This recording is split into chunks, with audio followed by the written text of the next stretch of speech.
The players make their way to the board. We have Basim Amin, Vishy Anand taking on each other, and Hikaru Nakamura making his way. He is playing against Magnus Carlsen in this round. We are in Casablanca, Morocco. But where is Magnus Carlsen? He's not yet to be seen. But while he's coming out, let's have a look at the venue. This is where the spectators sit, right opposite the players. And it's so beautiful, this palace in Casablanca, Morocco. Intricate work on the walls, artistic work there. And the players also, where they play, is a beautiful place. You can see that at the top of the ceilings, a lot of light coming in. Nicely done ceilings, and also the door, the green color of the door, that looks spectacular. And Magnus Carlsen there coming out from the players' room. He has been on a roll recently, winning the Grand Chess Tour, and now playing against Hikaru Nakamura at the Casablanca variant of chess. I'll tell you all about it in a bit as the players take their chairs. And we have the CEO of the Casablanca Stock Exchange, the man who made this event possible, Tariq Senaji. He makes one e4, and then the arbiter gives the sheet to the players, and the players look at it. Look at Magnus Carlsen's expression there. Look at Hikaru's expression. Well, what they have to do is basically look through the sheet for the first few moves, and that is what is going to be played on the board. It is a famous historical game that has been played at a world championship match. And you can see the arbiter asking them to make the first few moves. So e4 is already on the board, c5, knight comes out, e6, d4, takes, knight c6, knight c3. We have the Sicilian, and after d6, f4, g4, h6. We have an opening where black is a little bit passive.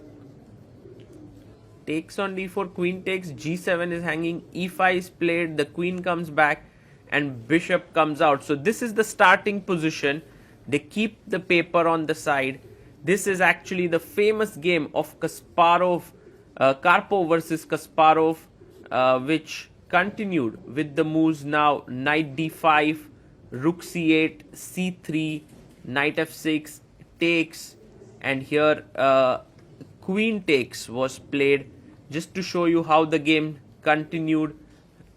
Take, and in the end the game, Kasparov and Karpov ended in a draw. You can see the players have 2 minutes to think through here about what they want to do in this position, and this was the game where the draw was agreed. So this is how it all transpired. Let's go back to the position here after bishop e6, and now the players have to think on their own. It's 15 minutes plus 10 seconds increment. This is the Casablanca variant, which basically connects the past masters, the past greats, to the present greats. And you can see the focus with which Hikaru is sitting, and Magnus as well. They are thinking, and now the arbiter comes and switches on the clock. Hikaru is instantly ready with his move. He plays his knight to d5. Now notice the threat that is created with bishop b6 and knight c7. So Magnus instantly plays rook c8, and he's saying to Hikaru, if you play bishop b6, I have queen d7. And now c3 played. Hikaru gets up from his chair and sits back. And Magnus Carlsen now is thinking. He plays knight f6. Excellent move there. Very important move, while Hikaru takes the bishop. Now, queen takes was played, as we remember, in the game by Kasparov. Will Magnus play that? No, he actually takes it with his king. And Magnus realizes that g5 is an idea. And while Hikaru plays it, his queen is now connected with the rook. Knight jumps in, attacking the bishop on e3. Hikaru wants to move the bishop away. He plays his bishop back to c1. The position is equal right now. Now Magnus takes. Very important to push the knight away and then take this with the bishop. The position is roundabout even. But this is an important moment. But Hikaru makes an error. He plays bishop f3. And you can see Magnus there. He knows something's gone wrong. Because now although the knight is attacked, it can actually be defended with the queen, connecting the rooks. And the king on e7 is so beautifully placed. Magnus plays it, queen to d7, rook g1, attacking the knight for the 4th time. And the knight goes to h2, takes on g5, check. And Magnus plays pawn to f6. The bishop has to move back. So it does move back to e3, unleashing an attack on the g7 pawn. I'm interested to see what Magnus does here, because now the knight on h2 is a little bit weirdly placed, but he says there's no problem. He comes back. If he tries to save his bishop here to e2, then the h4 pawn is hanging. And that's why h5 played, takes, queen takes is on the board. And now you can see black is clearly better. Queen b5, Magnus attacking b2 pawn, also threatening to come into d3. And Hikaru in big trouble here. He's not played nothing like what Anatoly Karpov has done, and his position is almost losing here. Bishop e3. He moves his bishop back, and Magnus, beautiful move, attacking the h5 pawn. The pressure that Magnus is putting on his opponent is immense. Rook h1 played, defending the pawn, and Magnus goes queen a4. He's looking at the c2 square. He's looking at the e4 square. Queen comes back, trying to defend. How does black continue to put pressure? d5, breaking in the center. Again, a great move. E takes d5. He takes with the bishop, and now rook comes up to h2. White is somehow surviving, but now queen c6. Fantastic move again, threatening bishop f3. He pushes his pawn, trying to create play against the king. But look at his own pieces. The bishop on c1, the rook on a1, undeveloped and still on their initial squares.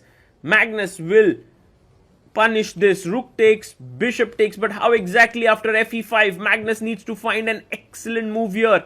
Can he do so?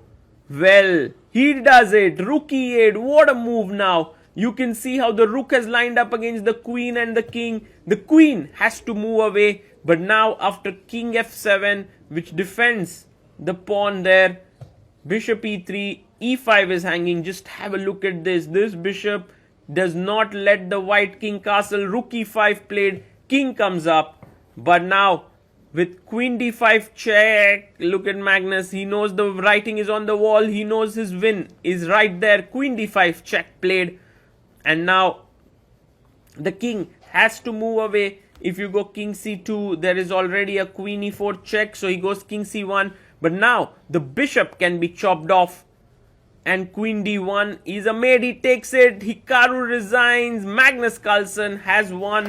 What a game there by him. Almost flawless. Hikaru did not really get the grips of the position. He went too aggressive there. Also had to play f3 at the right moment. You can see Magnus and Hikaru analyzing the game. Magnus suggesting to Hikaru he could have done something better in that position. But as it turns out, now the game is done. Magnus takes the lead in this tournament. He's at 2.5 out of 3. He beat Vishy Anand, drew with Basim, and now beat Hikaru Nakamura. While the next place is to Hikaru on 1.5. Love how Magnus is sort of putting back all his pieces. And this was the Casablanca format. Let us know in the comments how you liked it.